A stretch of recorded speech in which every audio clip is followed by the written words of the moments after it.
ಎಲ್ಲರಿಗೂ ನನ್ನ ನಮಸ್ಕಾರಗಳು. ಪರೀಕ್ಷಾ ಮಂಡಳಿಯಿಂದ ಬಿಡುಗಡೆ ಮಾಡಿರ್ತಕ್ಕಂಥ 10ನೇ ಗಣಿತ ಮಾದರಿ ಪ್ರಶ್ನೆ ಪತ್ರಿಕೆ 1ರ ಉತ್ತರಗಳು. ಈಗಾಗಲೇ ಪ್ರಶ್ನೆ ಸಂಖ್ಯೆ 1ರಿಂದ 16ರವರೆಗೆ ಇದರ ವಿಡಿಯೋದ 1ನೇ ಭಾಗದಲ್ಲಿ 16 ಪ್ರಶ್ನೆಗಳಿಗೆ ನಾನು ಪರಿಹಾರವನ್ನು ನೀಡಿದ್ದೇನೆ. ಈ ಒಂದು ವಿಡಿಯೋದಲ್ಲಿ 17ನೇ ಪ್ರಶ್ನೆಯಿಂದ ಅಂದ್ರೆ 2 ಅಂಕದ ಪ್ರಶ್ನೆಗಳು, 17ನೇ ಪ್ರಶ್ನೆಯಿಂದ 24 ಪ್ರಶ್ನೆಗಳವರೆಗೆ 2 ಅಂಕದ ಎಲ್ಲ 8 ಪ್ರಶ್ನೆಗಳಿಗೆ ನಾನು ಪರಿಹಾರವನ್ನ ನೀಡ್ತಾ ಇದ್ದೇನೆ. 2 ಅಂಕದ ಪ್ರಶ್ನೆಗಳಿಗೆ ಪ್ರಶ್ನೆ ಸಂಖ್ಯೆ 17ರಿಂದ 24ರವರೆಗೆ. ಪ್ರಶ್ನೆ ಸಂಖ್ಯೆ ಪ್ರಮುಖವಾಗಿರ್ತಕ್ಕಂಥ ಪ್ರಶ್ನೆ ಪತ್ರಿಕೆಯಲ್ಲಿರ್ತಕ್ಕಂಥ ಕೆಳಗಿನ ಪ್ರಶ್ನೆಗಳಿಗೆ ಉತ್ತರಿಸಿ. 8 ಪ್ರಶ್ನೆಗಳು, ಪ್ರತಿಯೊಂದಕ್ಕೂ 2 ಅಂಕ, ಅಂದ್ರೆ ಒಟ್ಟು 16 ಅಂಕಗಳಿಗೆ. ಈಗ 1ನೇ ಪ್ರಶ್ನೆ 17ನೇ ಪ್ರಶ್ನೆಯನ್ನು ನೋಡೋಣ. 3 + √5 ಒಂದು ಅಭಾಗಲಬ್ಧ ಸಂಖ್ಯೆ ಎಂದು ಸಾಧಿಸಿ ಅಂತಿದೆ. ಪರಿಹಾರ 3 + √5 ಒಂದು ಭಾಗಲಬ್ಧ ಸಂಖ್ಯೆ ಆಗಿರಲಿ ಅಂತ ನಾವು ತೆಗೆದುಕೊಳ್ಬೇಕು. ಆನಂತರ 3 + √5 p/q. PQ ಸೇರಿದೆ Z ಗಣಕ್ಕೆ Q is not equals to 0. P ಮತ್ತು Q ಗಳಿಗೆ 1ರ ಹೊರತು ಯಾವುದೇ ಸಾಮಾನ್ಯ ಅಪವರ್ತನಗಳಿರುವುದಿಲ್ಲ ಅನ್ನುವಂಥದ್ದನ್ನ ಇಲ್ಲಿ ಈ ಅಂಶವನ್ನು ಇಲ್ಲಿ ಕಂಪ್ಲೀಟ್ ಆಗಿ ಬರೆಯುವಂಥದ್ದು. ನೆಕ್ಸ್ಟ್ √5 p/q ಮೈನಸ್ +3 ಅನ್ನ ಆ ಕಡೆ ಒಯ್ದಾಗ ಏನಾಯ್ತು, ಇದು -3 ಅನ್ನಾಯ್ತು. ಇಲ್ಲಿ -3 p/q +3 ಅನ್ನ ಬಲಭಾಗದಲ್ಲಿ ಒಯ್ದಾಗ -3 ಆಯ್ತು. ಕೆಳಗಡೆ 1 ಅನ್ನು ಇಡಲಾಗಿದೆ. ಈಗ ಇವುಗಳಿಗೆ ಲಸಾವನ್ನು ತೆಗೆಯಲಾಗಿದೆ.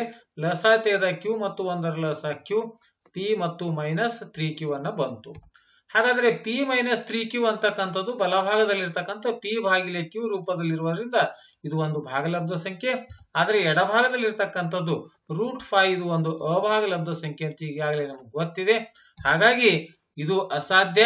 ಯಾವಾಗ ಇದು ಅಸಾಧ್ಯ ಆಗಿರುತ್ತದೋ ಅವಾಗ ನಮ್ಮ ಊಹೆ, ಇಲ್ಲಿ ನಮ್ಮ ಊಹೆ ಅಂತ ಸ್ಟಾರ್ಟಿಂಗ್ ನಲ್ಲಿ ನಮ್ಮ ಊಹೆ ಅಂತ ಇಲ್ಲಿ ಬರ್ಕೊಳ್ಬೇಕು. ನಮ್ಮ ಊಹೆ ಏನಾಗುತ್ತೆ, ಇಲ್ಲಿ ತಪ್ಪಾಗುತ್ತೆ.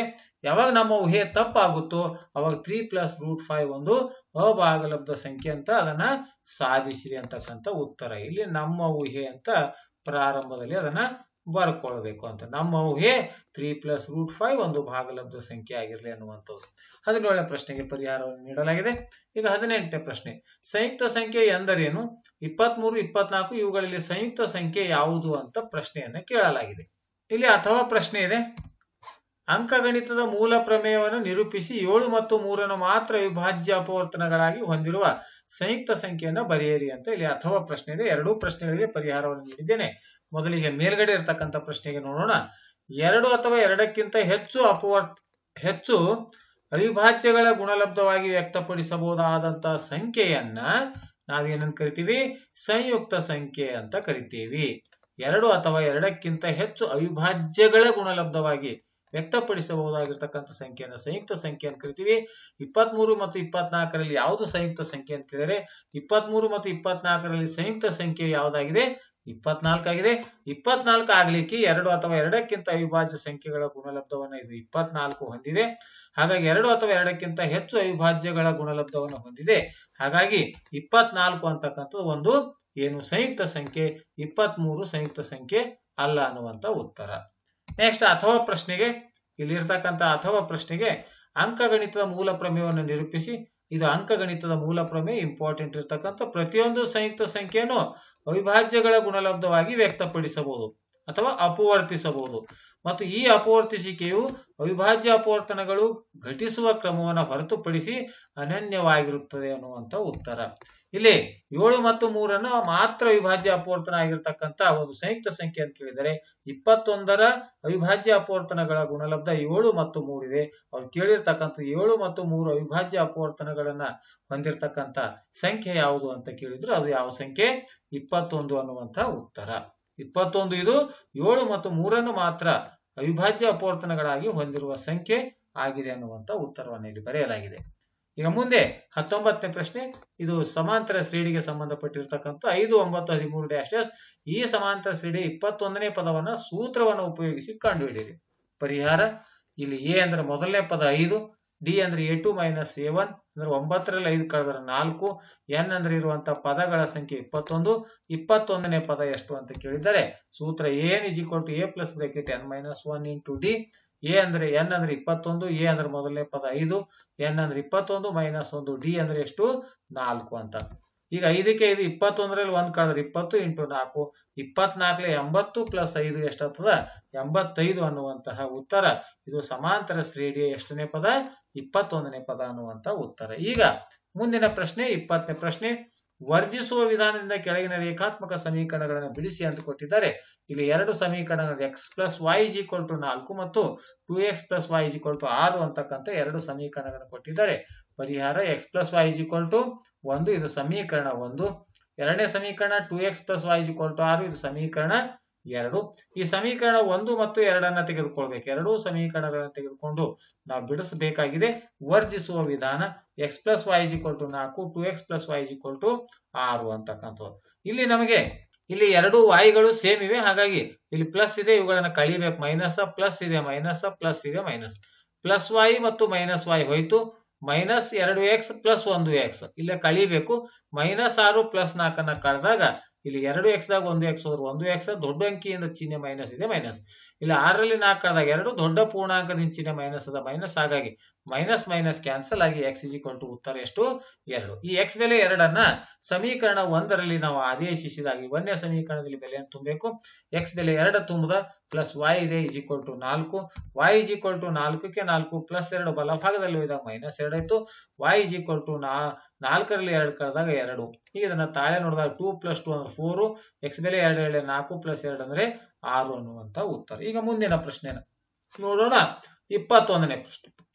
x² + bx + 9 = 0 ವರ್ಗ ಸಮೀಕರಣವು ಎರಡು ಸಮವಾದ ವಾಸ್ತವ ಮೂಲಗಳನ್ನು ಹೊಂದಿದ್ದರೆ ಈ ಸಮೀಕರಣಗಳನ್ನ ಕಂಡುಹಿಡಿಯಿರಿ ಅಂತ ಹೇಳಿದರೆ, ವರ್ಗ ಸಮೀಕರಣವು ಸಮವಾದ ವಾಸ್ತವ ಮೂಲಗಳನ್ನು ಹೊಂದಿದ್ದರೆ ಅದು b² - 4ac = 0 ಆಗಿರುತ್ತದೆ.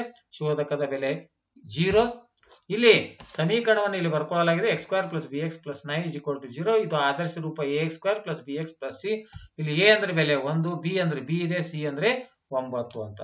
ಈಗ ಆ ಶೋಧಕದ ಬೆಲೆ 0 ಆದಾಗ ಅದು ಏನಾಗಿರುತ್ತೆ, ವಾಸ್ತವ ಮತ್ತು ಮೂಲಗಳನ್ನು ಹೊಂದಿದಾಗ ಶೋಧಕದ ಬೆಲೆ 0 ಆಗಿರುತ್ತೆ. ಈಗ ಆ ಸೂತ್ರದಲ್ಲಿ ಬೆಲೆಗಳು b² 4ಕ್ಕೆ 4, a ಅಂದ್ರೆ 1, c ಅಂದ್ರೆ 9. ಈಗ b² - 4 × 1 = 4, 4 × 9 = 36, -36 ಆ ಕಡೆ +36. b = √36 ಅಂದ್ರೆ 36ರ ವರ್ಗಮೂಲ ಎಷ್ಟು ಬಂತು +6 - 6. ಇಲ್ಲಿ ಎರಡು ಉತ್ತರಗಳು ಬಂದಿವೆ. ವರ್ಗ ಸಮೀಕರಣವು +6 ಆದಾಗ +6 ಇದರ ಸಮೀಕರಣದಲ್ಲಿ b ಬೆಲೆಯನ್ನ ಆದೇಶಿಸಬೇಕು. ನಮಗೆ ಆ ಒಂದು ವರ್ಗ ಸಮೀಕರಣವನ್ನ ಬರುತ್ತೆ. ಕೊನೆಗೆ ಏನು ಕೇಳಿದರೆ ಸಮೀಕರಣವನ್ನ ಬರೆಯಿರಿ ಅಂತ ಕೇಳಿದರೆ b ಬೆಲೆಯನ್ನ ಆದೇಶಿಸಿ ಆ ಸಮೀಕರಣದಲ್ಲಿ ಬರೀಬೇಕು. x² + b ಅಂದ್ರೆ 6x + 9. ಇಲ್ಲಿ +6 ಅನ್ನ ತೆಗೆದುಕೊಂಡಾಗ b ಬೆಲೆ -6 ಅನ್ನ ತೆಗೆದುಕೊಂಡಾಗ x² - 6x + 9 = 0 ಅನ್ನುವಂತ ಎರಡು ಸಮೀಕರಣಗಳನ್ನ ಬರಲಿಕ್ಕೆ ಸಾಧ್ಯವೆ ಅನ್ನುವಂಥದ್ದು. ನೆಕ್ಸ್ಟ್ 22ನೇ ಪ್ರಶ್ನೆ. ಇದು ಎ ಬಿಂದುವಿನ ನಿರ್ದೇಶಾಂಕ 1 - 3, ಬಿ 8 5. ಈ ಬಿಂದುಗಳನ್ನು ಸೇರಿಸುವ ರೇಖಾಖಂಡವನ್ನು ಆಂತರಿಕವಾಗಿ 3:1 ವಿಭಾಗಿಸುವ ಬಿಂದುವಿನ ನಿರ್ದೇಶಾಂಕಗಳನ್ನು ಕಂಡುಹಿಡಿಯ ಅಂತ ಹೇಳಿದ್ದಾರೆ. ಇಲ್ಲಿ x1 y1 1 - 3, x2 y2 8 5, m1 * m2 ಅಂದ್ರೆ 3:1. ಇಲ್ಲಿ ಸೂತ್ರವನ್ನ ಬರೆಯಲಾಗಿದೆ. ಈ ಸೂತ್ರದಲ್ಲಿ m1 ಅಂದ್ರೆ 3, m1 ಅಂದ್ರೆ 3, m2 ಅಂದ್ರೆ 1. m1 ಅಂದ್ರೆ 3, m2 ಅಂದ್ರೆ 1, m1 ಅಂದ್ರೆ 3, m2 ಅಂದ್ರೆ 1. ಎಲ್ಲಿ m1 ಇದೆ ಅಲ್ಲಿ 3, m2 ಇದ್ದಲ್ಲಿ 1 ಅನ್ನು ಆದೇಶಿಸಲಾಗಿದೆ. x2 x2 ಅಂದ್ರೆ 8, ಇಲ್ಲಿ x1 ಅಂದ್ರೆ 1, ಇಲ್ಲಿ ಬೆಲೆಯನ್ನು ಆದೇಶಿಸಲಾಗಿದೆ. ಅದೇ ರೀತಿ y2 ಅಂದ್ರೆ 5, y1 ಅಂದ್ರೆ -3, ಇಲ್ಲಿ ಎಲ್ಲ ಬೆಲೆಗಳನ್ನು ಆದೇಶಿಸಲಾಗಿದೆ. Next 8 3 24 + 1 1 1, 3 5 15 plus into minus minus 1 3 3, ಕೆಳಗಡೆ 3 + 1 4. 24 1 25 / 4, 15 3 ಕಳೆದ್ರೆ 12 / 4, 4 1 4, 4 3 12 ಅಂದ್ರೆ ಬಂದಿರತಕ್ಕಂತ ಉತ್ತರ p(x(y) ಅಂದ್ರೆ ಆ ವಿಭಾಗಿಸುವ 3:1 ವಿಭಾಗಿಸುವ ಬಿಂದುವಿನ ನಿರ್ದೇಶಾಂಕ ಯಾವುದು ಅಂದ್ರೆ p(x(y) = 25/4 ಅಥವಾ 25/4 ಮತ್ತು 3 ಅಂದ್ರೆ x ನ ಬೆಲೆ 25/4, y ನ ಬೆಲೆ 3 ಅನ್ನುವಂತ ಉತ್ತರ. ಇನ್ನು ಮೂರನೇ ಪ್ರಶ್ನೆ. ಇಲ್ಲಿ ಚಿತ್ರ ಕೂಡ ಕೊಟ್ಟಿದ್ದಾರೆ. ಚಿತ್ರದಲ್ಲಿ O ಕೇಂದ್ರವಾಗುವ ವೃತ್ತಕ್ಕೆ P ಬಿಂದುವಿನಲ್ಲಿ XY ಸ್ಪರ್ಶಕವನ್ನು ಎಳೆಯಲಾಗಿದೆ. Q XY ಮೇಲಿನ ಬಿಂದುವಾಗಿದೆ. OQ ದೊಡ್ಡದಾಗಿದೆ OP. ಇಲ್ಲಿ OQ ದೊಡ್ಡದಾಗಿದೆ OP. ಇಲ್ಲಿ ಒಂದ್ ವೇಳೆ R ಅಂತ ಹೆಸರು ಕೂಡ ಕೊಟ್ಟಿದ್ರೆ OP ತ್ರಿಜ್ಯ ಇದೆ, OR ಕೂಡ ತ್ರಿಜ್ಯ ಇದೆ. Q ಬಿಂದು ವೃತ್ತದ ಹೊರಗಿದೆ. ಹಾಗಾಗಿ OR ಗಿಂತ OQ ದೊಡ್ಡದಿದೆ ಅಂದ್ರೆ OP ಗಿಂತ OQ ಏನಾಗಿರುತ್ತೆ ದೊಡ್ಡದಾಗಿರುತ್ತೆ ಅಂತಕ್ಕಂಥ ಪ್ರಮೇಯ ಪ್ರಕಾರ ಇದನ್ನ ಬರೀಬಹುದು. ಅಥವಾ ನಾನು ಇದನ್ನ ಸ್ವಲ್ಪ ಅದರಲ್ಲೇ ಶಾರ್ಟ್ ಆಗಿ 2 ಮಾರ್ಕ್ಸ್ ಇರೋದ್ರಿಂದ ಸ್ವಲ್ಪ ಶಾರ್ಟ್ ಆಗಿ ಬರೆದಿದ್ದೇನೆ. ತಾವು ಪ್ರಮೇಯ ಇದೆಯಲ್ಲ, ಆ ಪ್ರಮೇಯದ ರೀತಿ ಕೂಡ ಇದನ್ನೇ ಸಾಧಿಸಬೇಕಾಗಿದೆ. ಅಲ್ಲಿ ಕೂಡ ಅಂದ್ರೆ ಅಲ್ಲಿ ಇದು ಲಂಬ ಅಂತ ತೋರಿಸ್ಬೇಕಾದ್ರೆ ಲಾಸ್ಟಿಗೆ ಇದು OP ಲಂಬವಾಗಿದೆ, XY ಅಂತ ಸ್ಪರ್ಶಕ ಅಂತ ತೋರಿಸ್ಬೇಕಾಗಿದೆ. ಅದ್ರ ಕೊನೆಯವರೆಗೂ ಇದನ್ನೇ ಇದು ಸಾಧಿಸಿದ ನಂತರನೇ ಲಾಸ್ಟಿಗೆ ಅದನ್ನ ಬರುತ್ತೆ ಅಂತ. ಹಾಗಾಗಿ ಪರಿಹಾರ XY ಸ್ಪರ್ಶಕದ ಮೇಲೆ P ಬಿಂದು ಇದೆ, XY ಸ್ಪರ್ಶಕದ ಮೇಲೆ P ಬಿಂದು ಇದೆ. P ಅನ್ನು ಹೊರತುಪಡಿಸಿ XY ಮೇಲೆ ಮತ್ತೊಂದು Q ಬಿಂದು ಅಂತಕ್ಕಂಥದ್ದಿದೆ. Q ಬಿಂದು ವೃತ್ತದ ಎಲ್ಲಿದೆ? ಹೊರಭಾಗದಲ್ಲಿದೆ. P ಬಿಂದು ವೃತ್ತದ ಮೇಲಿದೆ, Q ವೃತ್ತದ ಹೊರಭಾಗದಲ್ಲಿದೆ. ಹಾಗಾಗಿ OP ವೃತ್ತದ ತ್ರಿಜ್ಯ ಆಗಿದ್ದು OQ ಇದು ವೃತ್ತದ ತ್ರಿಜ್ಯಕ್ಕಿಂತ ದೊಡ್ಡದಾಗಿದೆ. ಅಂದ್ರೆ Q ವೃತ್ತದ ಮೇಲಿಲ್ಲ, ಹೊರಗಿದೆ ಅಂತ. ಹಾಗಾಗಿ OQ ದೊಡ್ಡದಾಗಿದೆ, OP ಅಂತಕ್ಕಂಥದನ್ನೇ ಸಾಧನೆಯನ್ನು ಮಾಡಲಾಗಿದೆ. ಇದೇ ರೀತಿ ತಾವು ಕೂಡ ಸಾಧನೆಯನ್ನು ಮಾಡ್ತಕ್ಕಂಥ. ಇನ್ನ ಕೊನೆಯ ಪ್ರಶ್ನೆ 24. ಇಲ್ಲೂ ಕೂಡ ಅಥವಾ ಪ್ರಶ್ನೆ ಇದೆ. ಮೊದಲ ಒಂದು ಪ್ರಶ್ನೆಯನ್ನು ಬಿಡಿಸ್ತೀನಿ, ನೆಕ್ಸ್ಟ್ ಇನ್ನೊಂದು ಅಥವಾ ಮುಂದಿನ ಪುಟದಲ್ಲಿ ನೋಡೋಣ. 3.5 ಸೆಂಟಿಮೀಟರ್ ತ್ರಿಜ್ಯವುಳ್ಳ ವೃತ್ತವನ್ನು ಹೊಂದಿರುವ ಒಂದು ಶಂಕುವನ್ನ, ಇಲ್ಲಿ 3.5 ಸೆಂಟಿಮೀಟರ್ ತ್ರಿಜ್ಯ ಇರತಕ್ಕಂಥ ಒಂದು ಶಂಕು ಇದೆ. ಈ ಶಂಕುವನ್ನ ಏನ್ ಮಾಡಿದ್ದಾರಂತೆ, ಅಷ್ಟೇ ತ್ರಿಜ್ಯವನ್ನು ಹೊಂದಿರುವ ಒಂದು ಅರ್ಧ ಗೋಳದ ಮೇಲೆ ಜೋಡಿಸಲಾಗಿದೆ. ಅಷ್ಟೇ ತ್ರಿಜ್ಯ ಹೊಂದಿರತಕ್ಕಂಥದ್ದು ಒಂದು ಅರ್ಧ ಗೋಳ. ಅದ್ರ ತ್ರಿಜ್ಯ ಎಷ್ಟಿದೆ? ಇವೆರಡರದು 3.5 ಇದೆ. ಇವೆರಡರ ತ್ರಿಜ್ಯ 3.5 ಸೆಂಟಿಮೀಟರ್ ಅಂತಿದೆ. ಆದರೆ ಟೋಟಲ್ ಹೈಟ್ ಎಷ್ಟಿದೆ ಅಂದ್ರೆ, ಟೋಟಲ್ ಹೈಟ್ 15.5 ಸೆಂಟಿಮೀಟರ್ ಇದೆ. 15.5 ಸೆಂಟಿಮೀಟರ್ ಇದೆ. ಆದ್ರೆ ಇದು 3.5 ಐತಿ, ಕಡೆ ಇದು 3.5 ಆಯ್ತು. ಇಲ್ಲಿ ಮೇಲ್ಗಡೆ ಟೋಟಲ್ 15.5 3.5 ಹೋದ್ರೆ ಇನ್ನೂ ಎಷ್ಟು ಉಳಿತು? 12 ಸೆಂಟಿಮೀಟರ್ ಅಂತ ಉಳಿತು. ಈಗ ಅದನ್ನೇ ಇಲ್ಲಿ ಬಿಡಿಸಿಕೊಳ್ಳಲಾಗಿದೆ. ಶಂಕು ಈ ಕಡೆ ಅರ್ಧ ಗೋಳ. ಈಗ ಇಲ್ಲಿ ಶಂಕುವಿನ ತ್ರಿಜ್ಯವನ್ನು ಬರೆಯಲಾಗಿದೆ 3.5 ಸೆಂಟಿಮೀಟರ್. ಎಚ್ ಅಂದ್ರೆ 15.5 ಸೆಂಟಿಮೀಟರ್ ಅಲ್ಲಿ 3.5 ಅನ್ನ ಕಳೆದಾಗ ಬಂದಿರತಕ್ಕಂಥ ಉತ್ತರ ಎಷ್ಟು? ಇಲ್ಲಿ 12 ಸೆಂಟಿಮೀಟರ್. ಈಗಾಗಲೇ ಚಿತ್ರವನ್ನು ಹಾಕಿ ಇಲ್ಲಿ ತೋರಿಸಿದ್ದೇನೆ. ಅದೇ ರೀತಿ ಅರ್ಧ ಗೋಳದ ತ್ರಿಜ್ಯ 3.5 ಸೆಂಟಿಮೀಟರ್. ಇಲ್ಲಿ L = ಎಷ್ಟು ಅಂತಕ್ಕಂಥ ಪ್ರಶ್ನೆ. ಇಲ್ಲಿ ಮತ್ತೊಂದ್ಸಲ ಆ ಚಿತ್ರವನ್ನು ಈ ಕಡೆ ಹಾಕ್ತಾ ಇದ್ದೀನಿ. ಇದು ಶಂಕುವಿನ ಮೇಲೆ ಏನಾಗಿದೆ? ಒಂದು ಅರ್ಧ ಗೋಳವನ್ನು ಇಡಲಾಗಿದೆ. ಶಂಕು ಇದು ಟೋಟಲ್ ಆಟಿಕೆ ಇದು 15.5 ಸೆಂಟಿಮೀಟರ್ ಇದೆ. 15.5 ಸೆಂಟಿಮೀಟರ್ ಇದೆ ಟೋಟಲ್. ಇದು ತ್ರಿಜ್ಯ 3.5 ಇರುವುದರಿಂದ ಇದರ ಒಟ್ಟು ಎತ್ತರ ಎಷ್ಟಾಯ್ತು? 12 ಸೆಂಟಿಮೀಟರ್ ಆಯ್ತು. ಇದು 3.5 ಸೆಂಟಿಮೀಟರ್ ಆಯ್ತು. ಅಂದ್ರೆ ಇಲ್ಲಿ ಶಂಕುವಿನ ತ್ರಿಜ್ಯ 3.5 ಸೆಂಟಿಮೀಟರ್, ಶಂಕುವಿನ ಎತ್ತರ 12 ಸೆಂಟಿಮೀಟರ್. ಇದು ಗೋಳ ಅರ್ಧ ಗೋಳದ ತ್ರಿಜ್ಯ ಅಂತೂ 3.5 ಸೆಂಟಿಮೀಟರ್. ಆದ್ರೆ ನಮಗೆ ಏನ್ ಬೇಕು? ಇಲ್ಲಿ ಓರೆ ಎತ್ತರ ಬೇಕು. ಯಾಕಂದ್ರೆ ಪೂರ್ಣ ಮೇಲ್ಮೈ ವಿಸ್ತೀರ್ಣ ಕೇಳಿದರೆ, ಹಾಗಾಗಿ ಇಲ್ಲಿ ಓರೆ ಎತ್ತರ ಬೇಕು. L = ಎಷ್ಟು ಅಂದ್ರೆ, L = √r² + h². r ಅಂದ್ರೆ ತ್ರಿಜ್ಯ 3.5, h ಅಂದ್ರೆ ಎತ್ತರ 12 ಸೆಂಟಿಮೀಟರ್. ಇದನ್ನು ವರ್ಗ ಮಾಡಿದಾಗ ಇಷ್ಟು ಬಂತು. ಟೋಟಲ್ ಇಷ್ಟ ಆದಾಗ L = ಎಷ್ಟಾಯ್ತು? 12.5 ಸೆಂಟಿಮೀಟರ್ ಅಂತಕ್ಕಂಥ ಉತ್ತರ. ಈಗ ಆಟಿಕೆಯ ಪೂರ್ಣ ಮೇಲ್ಮೈ ವಿಸ್ತೀರ್ಣ ಕೇಳಿದ್ದಾರೆ. ಶಂಕುವಿನ ಪಾರ್ಶ್ವ ಮೇಲ್ಮೈ ವಿಸ್ತೀರ್ಣ ಪ್ಲಸ್ ಅರ್ಧ ಗೋಳದ ಪಾರ್ಶ್ವ ಮೇಲ್ಮೈ ವಿಸ್ತೀರ್ಣ. ಶಂಕುವಿನ ಪಾರ್ಶ್ವ ಮೇಲ್ಮೈ πr ಇಲ್ಲಿದೆ, ಅರ್ಧ ಗೋಳದ ಪಾರ್ಶ್ವ ಮೇಲ್ಮೈ 2πr² ಇದೆ. ಇಲ್ಲಿ ತ್ರಿಜ್ಯಗಳು ಸಮನಾಗಿರೋದ್ರಿಂದ πr ಅನ್ನ ಕಾಮನ್ ತೆಗೆದ್ರೆ L + 2r ಅನ್ನ ಉಳಿತು. ಇಲ್ಲಿ L + 2r. ಇದರಲ್ಲಿ ಬೆಲೆಗಳನ್ನ ಆದಿಸ್ತಾ ಹೋಗಬೇಕು. π ಅಂದ್ರೆ 22/7, r ಅಂದ್ರೆ 3.5, L ಅಂದ್ರೆ 12.5 ಪ್ಲಸ್ 2 × r ಅಂದ್ರೆ 3.5. 7 ಅಂದ್ರೆ 7.75 35 ಅನ್ನ ಉಳಿತು. ಈಗ ಇದನ್ನ ಬಿಡಿಸಿದಾಗ 22 × 0.5, ಇದನ್ನ 2 × 3.5 ಅಂದ್ರೆ 7 ಪ್ಲಸ್ 12.5 ಅಂದ್ರೆ 19.5 ಆಯ್ತು.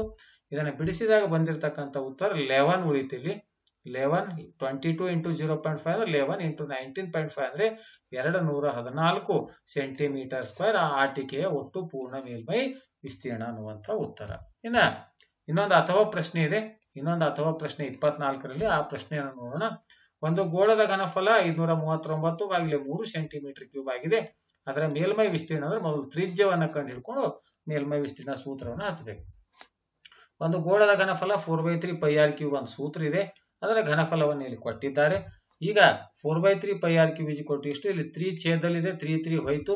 ಇಲ್ಲಿ ಏನು ಉಳಿತು? 4 × πr³ = 539. π ಅಂದ್ರೆ 22/7, r³ ಅನ್ನು ಹಾಗೆ ಇಡಲಾಗಿದೆ. r³ = 539. ಈ 22 4 88 ಅಂಶದಾಗಿದೆ. ಗುಣಾಕಾರ ಇದ್ದಾಗ ಭಾಗಿಲೆ ಆಯ್ತು. ಇದು ಭಾಗಿಲೆ ಇರತಕ್ಕಂಥ ಗುಣಾಕಾರ. ಈಗ ಇದು 11 8 88, 11 4 44, 11 9 99 ಅಂದ್ರೆ ಇಷ್ಟು ಹೋಯ್ತು. ಈಗ ಇದು ಟೋಟಲ್ ಗುಣಾಕಾರ ಮಾಡೋದು 343/8. ಇದರ ಘನಮೂಲ 343/8 ಅಂದ್ರೆ ಕ್ಯೂಬ್ ಇದೆ. 6ರ ಘಾತ 3 ಆ ಕಡೆ ಹೋದ್ರೆ ಕ್ಯೂಬ್ ರೂಟ್ ಆಯ್ತು. 343ರ ಘನಮೂಲ 7, 8ರ ಘನಮೂಲ 2 ಅಂದ್ರೆ ಆ ಒಂದು ಗೋಳದ ತ್ರಿಜ್ಯ 7/2 ಸೆಂಟಿಮೀಟರ್ ಅಂತಕ್ಕಂಥ ಆಯ್ತು. ಈಗ ಆ ಗೋಳದ ಮೇಲ್ಮೈ ವಿಸ್ತೀರ್ಣ ಕೇಳಿದರೆ ಗೋಳದ ಮೇಲ್ಮೈ ವಿಸ್ತೀರ್ಣ 4πr² ಅನ್ನು ಸೂತ್ರ ಇದೆ. 4π ಅಂದ್ರೆ 22/7, r ಅಂದ್ರೆ 2 ಬಾರಿ ಬರೆಯಲಾಗಿದೆ. 7/2 7/2 ಯಾಕಂದ್ರೆ r² ಇದೆಲ್ಲ. 1 7 1 7 ಕ್ಯಾನ್ಸಲ್ ಆಯ್ತು. 2 1 2 2 ಹೋಯ್ತು.